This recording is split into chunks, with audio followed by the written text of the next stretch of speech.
So my mental health issue started when I was really young. My parents first took me to a psychologist when I was 5. I was having what we call night terrors, these really vivid nightmares that come to life. I wasn't sleeping. My behaviour was really destructive and, yeah, quite violent. So I saw this psychologist for a while. But yeah, we didn't talk about it as a family because, well, no one did. This was like the late 80s, early 90s, and yeah, I don't know, it was kind of hidden away. So I was confused about a lot of things growing up. I went to an all-boys school and didn't fit in at all. Don't know, I just felt really different to all the other boys. But it was, I don't know, it wasn't really addressed because, well, there was a lot of focus on like, you know, academic success, and yeah, I was doing all right academically, so that's what mattered to people. So yeah, my growing up was, I don't know, I just didn't really feel like I belonged growing up. I also come from a Jewish community, and I don't know, again, I didn't really fit in there. I think, I don't know, things got really difficult in my secondary school, in my teenage years.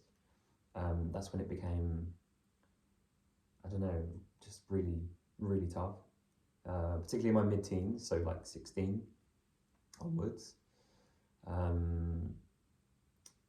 don't know, I started to get these really, really low moods. Again, didn't understand. No one spoke about mental health at all growing up. And yeah, just didn't get what was going on internally, because on the outside everything to people looked good. I was doing well in my GCSEs and then my A-levels, and yeah, you know, everyone saw, I don't know, saw me doing okay. And I felt like as a young man I had to be strong and just get on with things. But yeah, it got really difficult. So when I was 17, I actually went to my doctor and in secret, and I said, these moods are really, I just can't carry on with these moods. And so my doctor referred me to CAMS, and I saw a psychiatrist, but then there was a long waiting list and I gave up. And I said to myself, I'm going to go off to university and that will like solve everything. So yeah, off I went to university. It didn't solve everything, of course, everything in my head came with me, but it was at university when things really just spiraled out of control for me. Started to misuse alcohol and self-harm, and just, well, I felt like I was going crazy at university. I really thought I was going mad.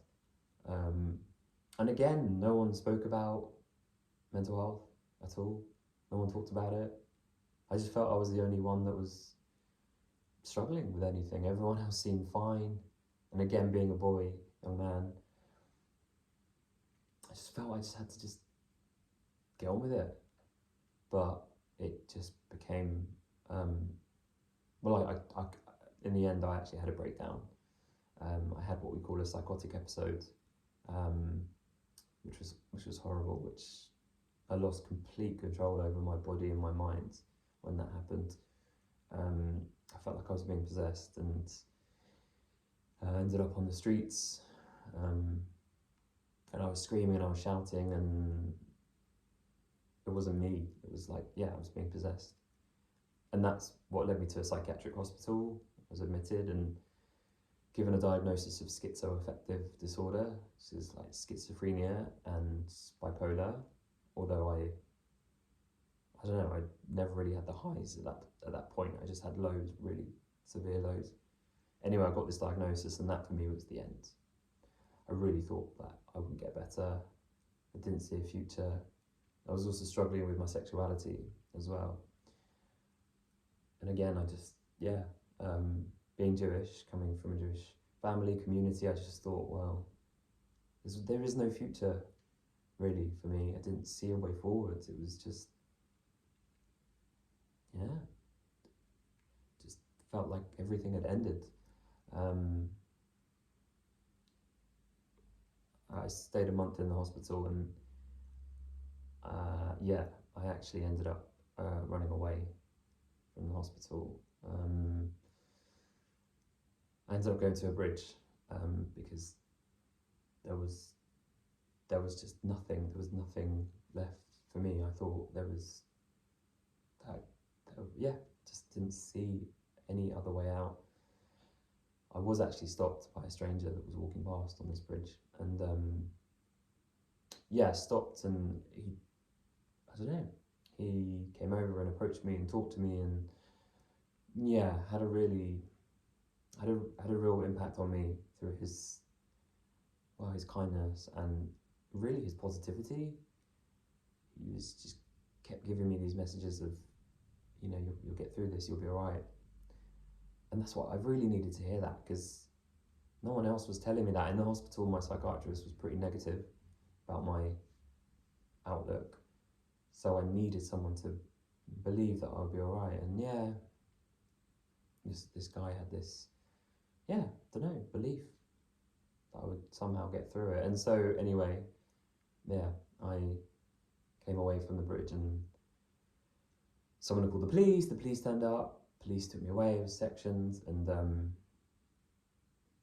that was the beginning of really, really, really, really, really long roads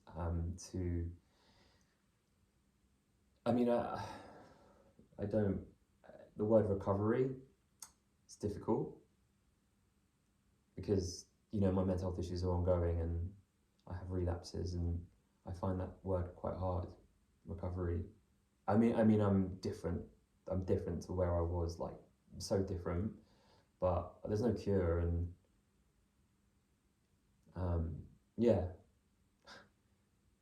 it's very much ongoing. But I'm in such a different place, but it took a long time to get there. It took like all of my early 20s, mid 20s. I didn't want to talk, I didn't want to get help, I didn't want therapy, I didn't want medication. Again, being a man, I just, all the other men around me in my life just seemed really strong and getting on with things and their careers and their families, and I felt really ashamed and embarrassed and a failure, to be honest. It was in my late 20s, mid to late 20s, that I started to finally talk, finally get help, therapy, medication, and I think that's when things started to really shift. It wasn't easy, I'm not gonna lie, it wasn't easy. It was, it was challenging, but finding support, whether that be people around me or, support networks, support groups, particularly male support groups, I found really, really helpful. Male support groups or individual males, actually talking to them, because I really feel like sometimes I really need to talk to men about things, and that's really helped. But as I said, it is very much ongoing. So I've had a few relapses in the last few years, and it's difficult. I have to go back into hospital. I usually have a psychotic episode because I'm not looking after myself.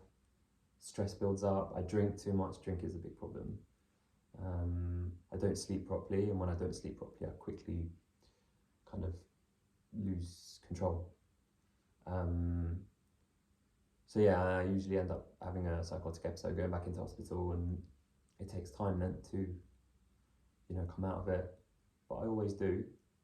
I also struggle as well with, I have IBD, I have ulcerative colitis, which is also another kind of really embarrassing illness that I got diagnosed with in my 20s. And again, being a man, I just felt like I couldn't talk about it. I felt like I couldn't be honest and frank and open, and it's still tricky. I'm going through a kind of a relapse of that at the moment, of colitis, and again, that's it's challenging, and but I really try and be open and honest with people. I'm really lucky. I've got a therapist now that I can be completely myself with, which makes such a difference. And I've got a psychiatrist as well now that, again, I can be open with and listens to me and doesn't judge and really helps me. And again, the support networks, like, I'd be really lost without my support networks. I guess my message is that, well, the quote that I live by is fall down 7 times, stand up 8. It's a Japanese proverb. And yeah, that's the quote that I kind of live by, because yeah, no matter how many times I get knocked down, I will get up. Even though sometimes I think that it's impossible, it's literally impossible. I maintain that I will always get back up, even in the darkest of moments. I guess I also have tools now that really help, things like mindfulness and spirituality, writing. I find writing is really helpful. I write songs and poetry, and having outlets, basically. If I don't have those outlets, nature is another one, hiking and yoga, and if I didn't have those outlets, then I would be in trouble. But I know I've got those outlets, and I know I've got people I can talk to, and that makes a big difference. So my message is that I think human beings are unbelievably strong, and I really do believe that we can overcome any adversity that's thrown at us. Even when we think that we just absolutely cannot, we can. The human spirit is so strong. It's unbelievably strong. I mean, I look back to COVID and the lockdowns and what we all went through, and we got through it. Most of us, got through it, and that's quite remarkable, because I remember when the start of lockdown came, and the first lockdown and COVID, and I was like, this is it. A lot of people thought we're never gonna get out of this, and we had to adapt, and we did adapt, and we did get through it. And human beings, we don't give ourselves enough credit for how strong we are. Please sort of keep that in mind if you're struggling. There's another quote that I'll end on, which is, the human spirit is stronger than anything that can happen to it. That's from C.C. Scott, and I really do maintain that. Don't underestimate your strength. It's all in here, and I never thought I was strong, and I just needed to unlock it. And I did that through therapy and a psychiatrist and my support network. So you have unbelievable strength inside you, and if you don't feel it, then just know that it's there, and maybe it just needs to be unlocked. And you can unlock it, through the right help and guidance and support.